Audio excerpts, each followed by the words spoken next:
પાણી નાકા પર બિરસા મુંડા પ્રતિમાનું પૂજન કરવામાં આવ્યું હતું। આદિવાસી નેતા બિરસા મુંડાની જયંતિ શુક્રવારના રોજ સેલવાસમાં હર્ષોલ્લાસથી મનાવવામાં આવી હતી।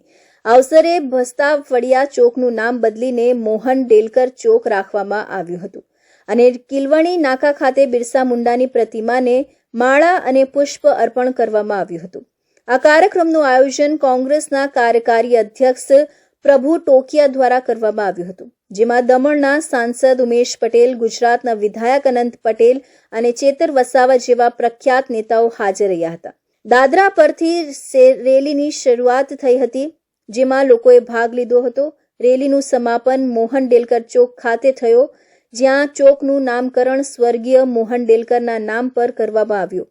ત્યારબાદ કિલવણી નાકા ખાતે બિરસા મુંડાની પ્રતિમા પર માળા અર્પણ કરવામાં આવી, જ્યાં આદિવાસી સમાજના અનેક સંગઠનો અને સ્થાનિક લોકો બિરસા મુંડાના સંઘર્ષને યાદ કરવા માટે જોડાયા હતા। જનસભામાં નેતાઓએ પ્રશાસન અને બિલ્ડરો પર આદિવાસીઓ વિરુદ્ધ ખરાબ વ્યવહાર અને તેમની જમીનો પર બળજબરી કબજો કરવાના આરોપ લગાવ્યા। પ્રભુ ટોકિયાએ પોતાના સંબોધનમાં કહ્યું કે આદિવાસી સમાજની જમીન અને તેમના અધિકારો પર બિલ્ડરો અને સરકારી તંત્ર દ્વારા દબાણ કરવામાં આવી રહ્યું છે અને તેમના પર યોગ્ય કાર્યવાહી કરવાની જરૂર છે। દમણના સાંસદ ઉમેશ પટેલ અને વિધાયક અનંત પટેલે પણ આ મુદ્દે ચિંતા વ્યક્ત કરતા જણાવ્યું કે આદિવાસી સમાજના અધિકારોની રક્ષણ માટે કઠોર પગલાં લેવા આવશ્યક છે। वो भगवान बिरसा मुंडा जी के जन्मोत्सव के उपलक्ष्य में मनाया जा रहा है। तो आज यहाँ पर भी दादरा नगर हवेली में बिरसा मुंडा जी के जन्मोत्सव का कार्यक्रम था, जिसमें हम सब जानते हैं कि ये जो जाने माने चेहरे हैं, अनंत भाई और साथ में चेतर वसावा जी, और मुझे भी मौका मिला इनके साथ, तो ये सभी क्रांतिकारी रहे हैं। कोई पक्षा पक्षी का बात नहीं है।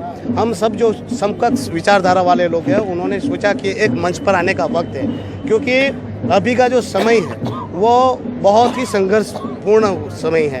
हमारी जनता पर कितने अत्याचार और अन्याय हो रहे हैं वो आपके समक्ष ही है।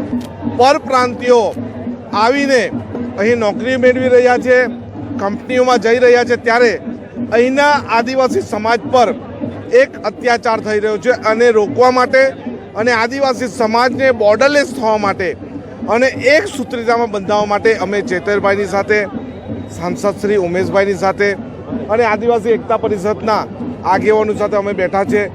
જ્યાં પણ જરૂર પડશે આદિવાસી સમાજના હક અને અધિકાર માટે તે અમે લડશું, પરંતુ અહીં કોઈ અત્યાચાર થશે, અહીંના પ્રશાસક દ્વારા અત્યાચાર થશે એ અમે ચલાવવાના નથી।